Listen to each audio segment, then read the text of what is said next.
Hello friends, আপনারা সবাই কেমন আছেন? আশা করি আপনারা সবাই ভালো আছেন। আমিও ভালো আছি। আজকে আমি এখানে নিয়ে চলে এসেছি মূলোর ছেচকি। এটা গরম ভাতে অসাধারণ খেতে লাগে। তো চলুন বন্ধুরা, রেসিপিটা দেখে নেওয়া যাক। প্রথমে আমি এখানে দুটো সাদা বড় সাইজের মূলো নিয়েছি আর নিয়েছি মটরশুঁটি, ধনেপাতা। তো এগুলো কেটে ধুয়ে ফিরে আসছি।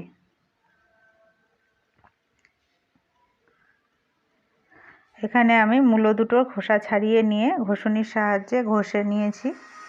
আর নিয়েছি ধনেপাতা কুচিয়ে, 4টে কাঁচা লঙ্কা চিড়ে, আর এখানে নিয়ে নিয়েছি মটরশুঁটি। এবার আমি গ্যাসটা ধরিয়ে নিয়ে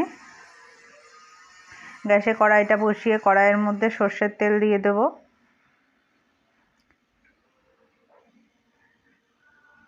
সর্ষের তেলটা গরম হয়ে গেছে। এবার আমি এর মধ্যে শুকনো লঙ্কা ফোড়নে দেবো, আর 4টে কাঁচা লঙ্কা চিড়ে রেখেছিলাম সেটা দিয়ে দেবো, আর দেবো সামান্য পরিমাণে কালো জিরে। এরপর আমি এর মধ্যে মূলোগুলোকে দিয়ে দেব।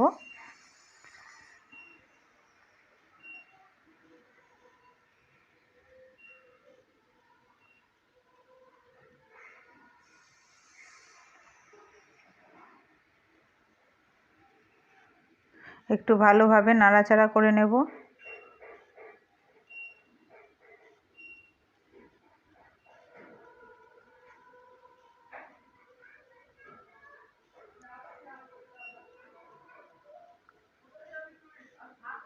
এরপর আমি এর মধ্যে দিয়ে দেবো স্বাদ মতন লবণ। এরপর কড়াইশুঁটিগুলো এর মধ্যে দিয়ে দেবো, নাহলে পরে কাঁচা গন্ধ লাগবে। দিয়ে খুব ভালো করে নেড়ে জলটা শুকিয়ে নিতে হবে।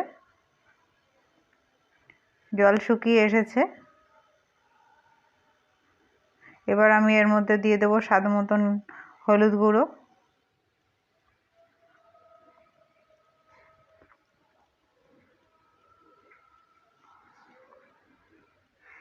আর দেবো সামান্য একটু লঙ্কার গুঁড়ো। এটা কাশ্মীরি লঙ্কার গুঁড়ো কালারের জন্য দিয়েছি। দিয়ে খুব ভালো করে ভাজতে হবে।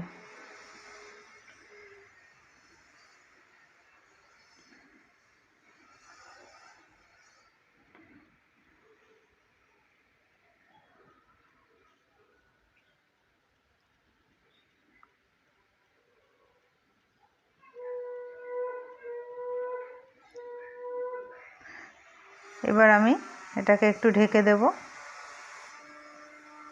5 মিনিট পরে ঢাকনা খুলে চলে এসেছি। সম্পূর্ণ ভাজা ভাজা হয়ে গেছে।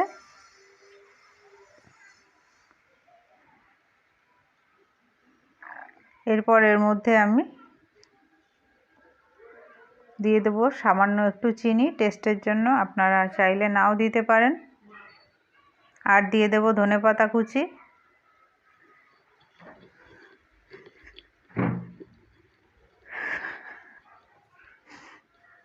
দিয়ে এটাকে খুব ভালো করে মিশিয়ে নামিয়ে নিলে তৈরি হয়ে যাবে মূলোর ছেচকি।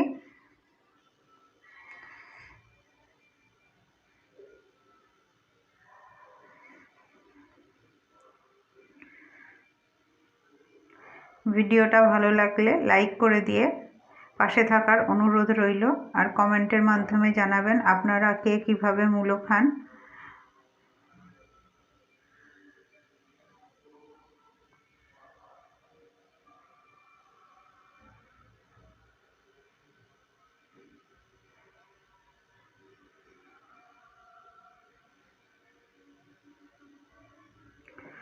আজকের মতন